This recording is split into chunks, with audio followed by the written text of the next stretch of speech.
Bæjarfulltrúi úr Reykjanesbæ felldi þingmanninn Silju Dögg Gunnarsdóttur úr öðru sæti á lista Framsóknarflokksins í prófkjöri í Suðurkjördæmi. Silja ætlar að hætta á þingi. Þórdís Kolbrún Gylfadóttir leiðir lista Sjálfstæðisflokksins í Norðvesturkjördæmi.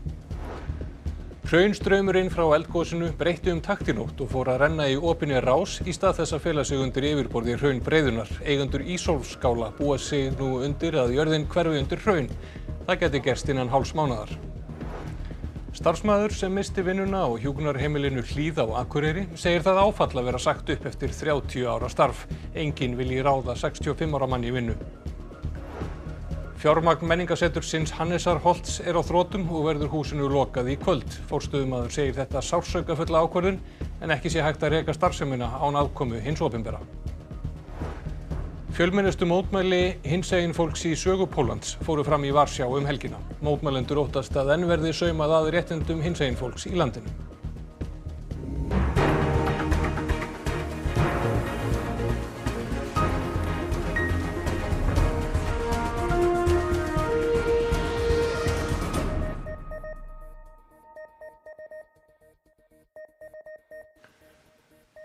Gott kvöld. Bæjarfulltrúi úr Reykjanesbæ felldi sitjandi þingmann úr öðru sæti á lista Framsóknarflokksins í prófkjöri í Suðurkjördæmi. Sigurður Ingi Jóhannsson, formaður flokksins, sóttist einn eftir fyrsta sætinu og hlaut afdráttarlausa kosningu. Á kjörskrá voru rúmlega 1100 manns. Og hér koma niðurstöðurnar. Í fyrsta sæti Sigurður Ingi Jóhannsson með 975 atkvæði í fyrsta sæti. Framsóknarmenn í Suðurkjördæmi kusu á lista í gær. Atkvæðin voru talin hér á Selfossi í dag og úrslitin kunngjörð síðdegis. Formaðurinn Sigurður Ingi Jóhannsson hlaut allt að því rússneska kosningu í fyrsta sætið, en það var hörð barátta annað sæti. Þar, líkt og svo ofta áður í prófkjörum undanfarinna vikna, var sitjandi þingmaður felldur. Já, ég auðvitað mjög ánægður að fá svona sterkan stuðning. Það alltaf gott þegar maður að halda áfram í baráttuna sem auðvitað í haust. Að vita að flokkurinn stendur einhuga baki. Silja Dögg Gunnarsdóttir tilkynnti leið og úrslit lágu fyrir að hún myndi ekki þiggja þriðja sæti á listanum. Jóhann Friðrik Friðriksson, sem náði af henni öðru sætinu, viðurkenndi að úrslitin hafi komið honum óvart. Þrátt fyrir það að hafa fengið mjög góðan stuðning í þriðja sæti, þá hef ég ákveðið, þar sem ég hef nú verið starfandi þingmaður í 8 ár og svona tel mig hafa lagt mitt af mörkum eins og allavega mig langaði til að gera. Þannig að ég ætla ekki að þiggja þriðja sætið en óska þeim sem í 5 efstu sætunum og auðvitað öllum hinum sem tóku þátt hjartanlega til hamingju. Já, það kom mér pínu óvart, ég verður að viðurkenna það. Þannig ég vissi að það yrði barátta en þetta er búið að vera heilt yfir mjög jákvætt og skemmtilegt ferli. Þórdís Kolbrún Gylfadóttir hlaut afgerandi kosningu í fyrsta sætið á lista Sjálfstæðisflokksins í Norðvesturkjördæmi. Haraldur Benediktsson, sem einnig sóttist eftir að leiða listan, segist standa við orð sínum að ekki sé gott fyrir nýjan oddvita að hafa gamlan oddvita í aftursætinu. Hann ætlar þó ekki að taka ákvörðun framtíð sína fyrr en hann hefur rætt við kjörnefnd og forystu flokksins. Þórdís Kolbrún segir ekki erfitt að hafa gamlan oddvita í öðru sætinu en fagnar miklum stuðningi við sig. Afkomendur bænda í Ísólfsskála skammt austan Grindavíkur harma að missa líklega jörðina og bústaði undir hraun. Stöðugt rennsli á hrauninu í Nátthaga en þaðan stutt í Suðurstrandarveg og Ísólfsskála. Hraun hefur runnið jafnt og þétt frá eldstöðin á Reykjanesskaga síðustu daga. Það hefur hins vegar að mestu runnið undir yfirborði Storknarhrauns og því farið nokkuð leynt. En í gærkvöldi ákvað eldgosið að breyta til og sýna sig betur því hraunið fór að buna í Meradali og niður í Nátthaga í opinni hraunrás. Stuttir þangað til hraunið finnur sér leið úr Nátthaga og það geti verið innan hálfs mánaðar sem það fer að renna út á Suðurstrandarveg. Rétt neðan við veginn jörðin Ísólfsskáli. Já, því miður þá eru nokkra líkur á því að jörðin Ísólfsskáli fari undir hraun. Þetta er auðvitað ömurleg staða en það geti verið erfitt að koma í veg fyrir það eða sjá fram á annað en að það geti gerst. Ísólfsskáli var bújörð allt frá aldamótunum 1900 þangað til fyrir 20 árum. Núna dvelja afkomendur bænda þar á sumrin og í fríum. Sælureiturinn okkar hérna, stutt frá Reykjavík, þægilegt að koma hingað og slaka á. Fuglasöngur og sjór og bara þægilegt að vera hérna. Hvernig svona tilfinningin að kannski þið bara að fara að missa þetta? Hún er ekki góð. Hún er það ekki. Ég eiginlega finn það meira núna bara þegar ég er að sjá hraunið vella svona fram. En reynir bara að hugsa ekki um það.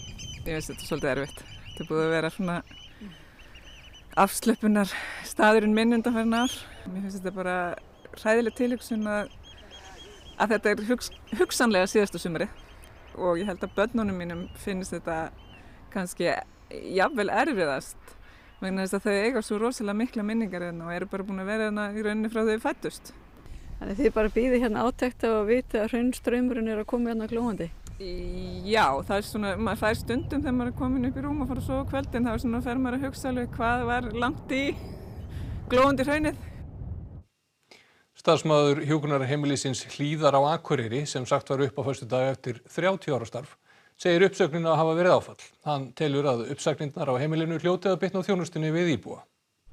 Akureyrarbær skilaði rekstri öldrunarheimila Akureyrar til ríkisins í fyrra eftir að hafa greitt með þeim árum saman. Reksturinn var boðinn út og í vor tók einkafyrirtækið Heilsuvernd hjúkrunarheimili hann yfir. Á föstudag var 13 starfsmönnum sagt upp í hagræðingarskyni. Meðalaldur þeirra var 54 ár. Karl Fredrik Jónsson var einn þeirra sem fekk uppsagnarbréfið á föstudag. Það kemur svolítið svona áfall fyrir mann. Ég fekk að kveðja starfsfólkið og þær skildu fyrst að þetta væri svona hálfgert aprílgabb. Ég labbaði bara út eftir klukkutíma með mitt dót og það lög minn starfsferill. Ég er búinn að skila mínu ævistarfi, ég held bara þokkalega vel og ég skila góðu búi. Hann segir samskiptin við Heilsuvernd hafi verið kurteisleg en hann hafi ekki fengið neinar skýringar á uppsögninni. Fyrirtækið hélt fund með starfsfólki við yfirtökuna í vor. Karl Fredrik segir að þar hafi forsvarsmenn þess fullvissað starfsfólk að það mætti vera rólegt. Hann lagði ekki trúnað á þau orð. Það fara elstu og dýrustu starfsmenninni sem hafa mestu reynsluna fyrst og ef þeir geta látið hérna hlaupa 10 sinnum hraðar þá var það dálítið sérstakt. Hann telur bæinn hafa gert stór mistök með því að skila rekstrinu. Karl Fredrik sér ekki fram á að fara aftur út á vinnumarkaðinn. Ég efast að nokkuð vilji fá 65 ára gamla mann í vinnu. En þú sjálfur, 65 ára íbúi á Akureyri, mögulega verðandi íbúi þarna einhvern tímann á næstu árum. Hvernig líst þér á það? Ég vona bara að ég verði bara löngu farin og ég þurfi að nýta þessa þjónustu. Því hún er ekki uppáleið, hún er frekar og niðurleið. Líklega verða tafir á afhendingu síðustu sendingarinnar af bóluefni AstraZeneca. Þau sem gerðu sér vonir að komast að í þessari viku gætu því þurft að bíða viku í viðbót. Það heitir undir lok fjölda bólusetninga víða land. Helmingur þjóðarinnar er nú full bólusettur og þriðjungur til viðbótar komin með fyrri skammtinn. Nær allir íbúar landsins hafa fengið boð í bólusetningu þó að ekki hafi allir mætt. Afhendingaráætlun gerði ráð fyrir því að rúmlega 46.000 skammtar af bóluefni bærust til landsins í þessari viku.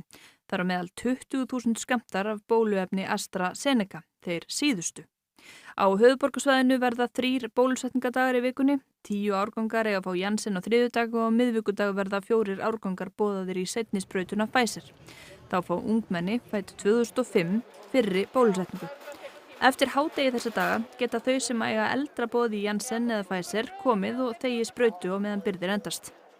Á fimmtudag stóð til að bólusetja með AstraZeneca, klára seinni bólusetningu hjá öllum á höfuðborgarsvæðinu.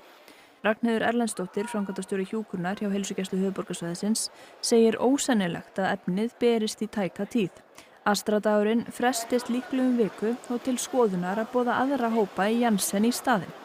Fólki sem býr hér en er ekki með íslenska kennitölu býðst nú einni bólusetning. Það getur haft samband við heilsugæslustöð sína og skráð sig.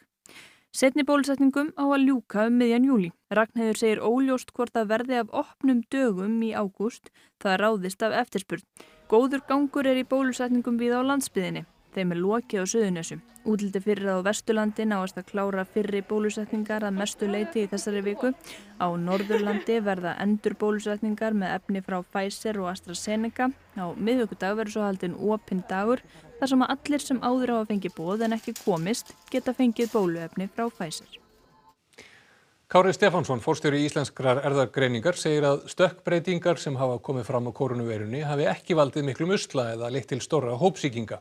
Hann er bjartsýnn á þá vörn sem bóluefnin virðast ætla að veita og endingartíma þeirra.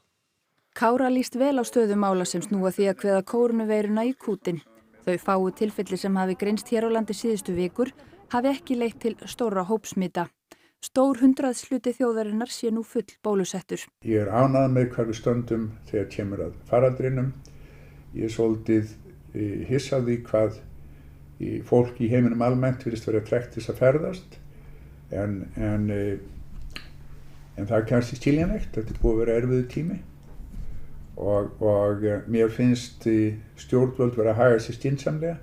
Alltaf bíða til mánaðamóta minnst áður en hægt að stíma. Þannig að mér finnst þetta alltaf fínum stað. Mér finnst við eins og sem þjóð hafa staðið okkur býsna vel í átökum með þess veir. Ónæmisvarið við veirunni virðist ætla að endast lengur en menn þorðu að vona. Ónæmisvarið við bóluefninu er kraftmeira heldur en við sýkingum með veirunni, þannig að ég reikna með því ónæmi af völdum bólusetningar eigi eftir að endast jafnvel lengra, þannig að ég er eftir sérstaklega kvíðinn yfir því. Hinar og þessar stökkbreytingar hafi komið fram og sumar þeirra eru meira smitandi en enn sem komið hafa bóluefnin dugað. Kári segir umræðu uppruna veirunar heimskulega. Ég veit ekki hvaða máli það að stifta ef einhver vísindamaður á veirufræði rannsóknarstofu í Wuhan var að rannsaka veirur í leðurblökku og sýktist síðan aðra. Nú, hvaða máli skiptir það? Okkur finnst öllum eins og við þurfum að rannsaka veirur í alls konar dýrum með smiti eins og hægt er til þess að undirbúa okkur undir að takast á við alls konar hluti. Og ég er ekki nokkrum vafum að ef þetta var raunverulega tilfellið að þá var þetta gert viljandi. Þingkosningar fara fram í Armeníu í dag. Nikol Pashinyan, forsætisráðherra, boðaði til kosninganna í mars, síðastliðnum í vonum að leysa stjórnarkreppu sem ríkti í landinu frá undirritun vopnahléssamkomulags við Asera. Armenar og Aserar hafa deilt hatramlega yfirráð yfir héraðinu Nagorno-Karabakh. Forsætisráðherrann Pashinyan játar að hafa gert mistök í stríðinu en vonast þó til að fá endurnýjað umboð kjósenda. Helsti keppinautur Pashinyans er Robert Kokharyan, fyrrverandi forseti Armeníu. Stjórnmálaskýrendur segja erfitt að spá fyrir úrslit kosningana enda sé áhugi kjósenda lítill, en þó hafi kosningabaráttan verið illvíg. Ուղղակի ակնկալում եմ, որ այս մթնոլորտը կվերանա ատելության եւ իրար անուն կպցնելու եւ պիտավորումներ տալու միայն այդ. Просто люди уже очень устали от войн, от всех этих недоразумений с Азербайджаном. И вот не знаешь, кого выбрать. Но я выбрал. Menningarsetrið Hannesarholt verður lokað almenningi frá og með morgundeginum. Fjármagnið er á þrotum og er ekki hægt að reka húsið lengur án opinberra styrkja. Forstöðumaðurinn segir að rekstrarform stofnunarinnar hafi útilokað hana frá COVID-styrkjum.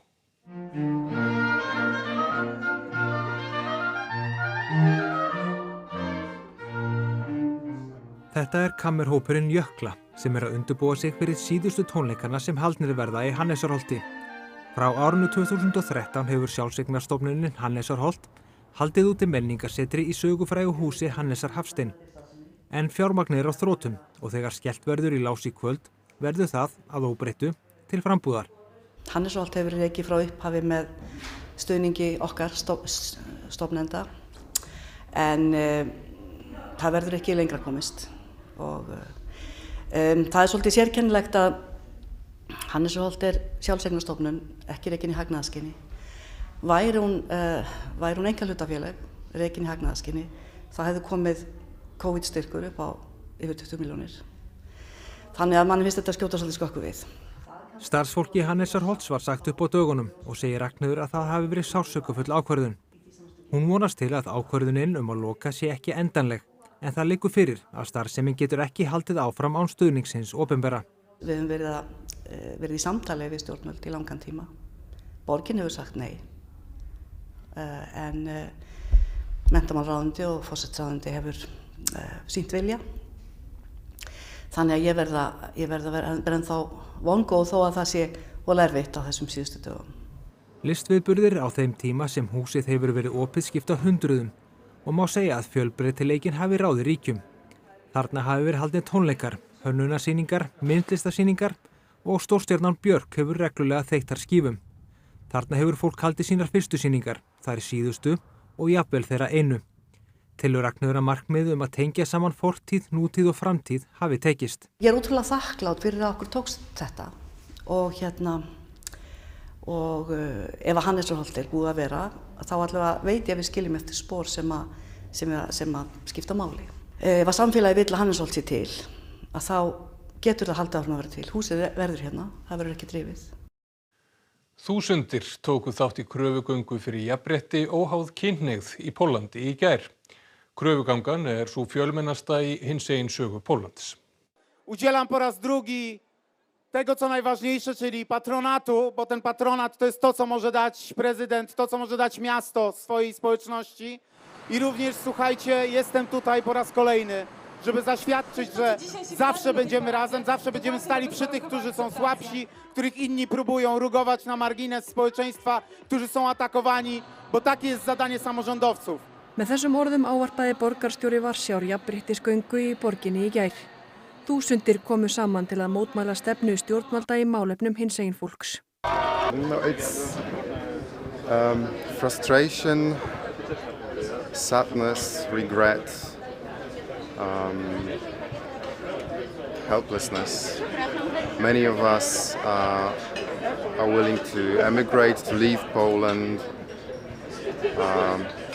I am also considering going abroad with my partner, so nothing has changed, as you said, throughout these years. Forseti landsins, Andrzej Duda, hefur sagt hinsegin hugmyndafræði verri en kommunisma, en hann hefur barist fyrir ýmsum lagabreytingum sem hefta frelsi hinsegin fólks. Samkynja pör mega til dæmis hvorki ganga í hjónaband né ættleiða börn í Pólandi. No, myślę, że na gorsze w Polsce. Zmieniła się sytuacja osób, społeczności, naszej społeczności LGBT, ponieważ jesteśmy teraz piętnowani i to widać na każdym kroku, w każdym aspekcie życia. Nie pozwala nam się żyć normalnie, nie mamy żadnych praw w Polsce, a mimo wszystko jesteśmy tutaj i jesteśmy naprawdę dużą społecznością Polski. Mörg óttast að enn verði saumað að réttindum hinsegin fólks í Pólandi. Ekki minnkuðu áhyggjur þeirra þegar forsætisráðherra nágrannaríkisins Ungverjalands, Viktor Orbán, stóð fyrir lagabreytingu í síðustu viku. Breytingin bannar sýnileika hinsegin fólks í kennslu og sjónvarpsefni fyrir börn. Þeir skipta inn hundruðum eftirlitsmennirnir sem fylgjast grannt með ferðum fílahjarðar sem hefur ferðast inn á 500 kílómetra í austurhluta Kína. Asíufílarnir eru friðaðir og því lítið hægt að gera til að hefta för þeirra. Eftirlitsmennirnir láta íbúa vita ef fílarnir nálgast þorp þeirra eða akra. Fílahjörðin tók því annars rólega helgina. Þeir fundu girnilegt beitiland sem bændur höfðu líklega ætlað til annars en fílaætis. En fílarnir kærðu sig kollótta fyrirætlanir bændana og gerðu sér uppskeruna að góðu. Daginn í dag nýttu fílarnir svo til að baða sig.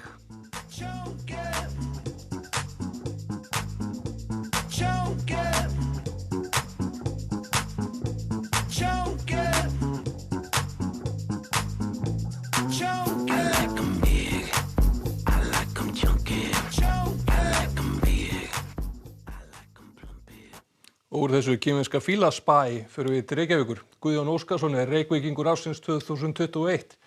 Hann hlýtur nafnbótina fyrir frumkvæði sitt við að hreinsa tyggjóklessur af gangstéttum borgarinnar. Guðjón missti vinnu sína við ferðaþjónustu í faraldrinum og tók þá upp á því að hreinsa klessur af gangstéttum og notar til þess sérstaka vél. Honum telst til að tyggjóklessurnar séu orðnar fleiri en 56.000 frá upphafi. Guðjón opnaði Elliðaárnar í morgun. Guðjón hefur eignast stað í hjarta Reykvíkinga sem tyggjókalli, svo kallaði, og það nú ekki margir sem hafa fengið heilt lag sig í krakkaskaupinu, en það hefur Guðjón fengið sem undirstrikar það að hann nær með verkum sínum bæði til ungra og aldina.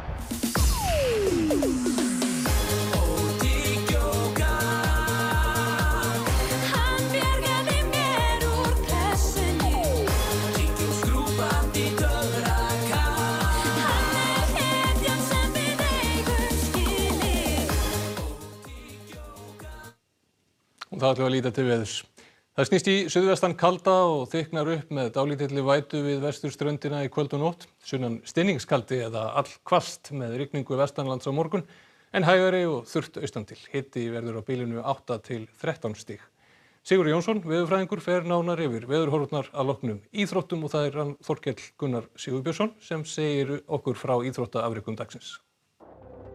Íslandsmeistarar voru krýndir í holukeppni í golfi í dag. 3 vítaspyrnur voru dæmdar þegar KA og Valur mættust í toppslag í úrvalsdeild karla í fótbolta. Keppni A-riðli EM í fótbolta lauk í dag. Og við komum víða annars staðar við í íþróttum kvöldsins hér rétt eftir fréttir. Og það ætlum við að rifja upp það sem var helst í þessum fréttatíma. Bæjarfulltrúi úr Reykjanesbæ felldi þingmanninn Silju Dögg Gunnarsdóttur úr öðru sæti á lista Framsóknarflokksins í prófkjöri í Suðurkjördæmi. Silja ætlar að hætta á þingi. Þórdís Kolbrún Gylfadóttir leiðir lista Sjálfstæðisflokksins í Norðvesturkjördæmi. Hraunstraumurinn frá eldgosinu breytti takt í nótt og fór að renna í opinni rás í stað þess að fela sig undir yfirborði hraunbreiðunnar. Eigendur Ísólfsskála búa sig nú undir að jörðin hverfi undir hraun. Það gæti gerst innan hálfs mánaðar. Starfsmaður sem missti vinnuna á hjúkrunarheimilinu Hlíð á Akureyri segir það áfall að vera sagt upp eftir 30 ára starf. Enginn vilji ráða 65 ára mann í vinnu.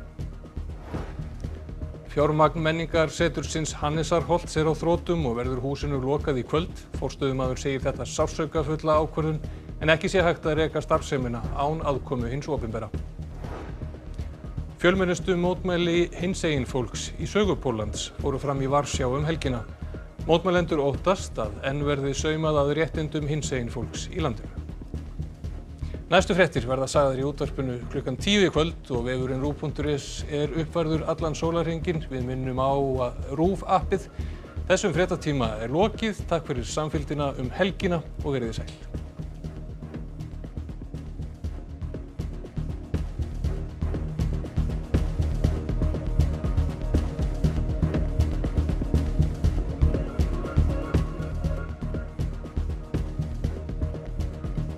It's not you. Oh, don't say it's not you, it's me. It's not me either, it's us. No, it's not us, because I don't want to leave. I just feel... Don't say I just feel. Say what you want. I want change. Við eru ljúfsárir gamanþættur Petersen fjölskylduna sem fer í frí Evrópu. Þættirnir eru byggðir á samnefndri metsölubók. Don't touch the minibar, the markup's outrageous. Remember,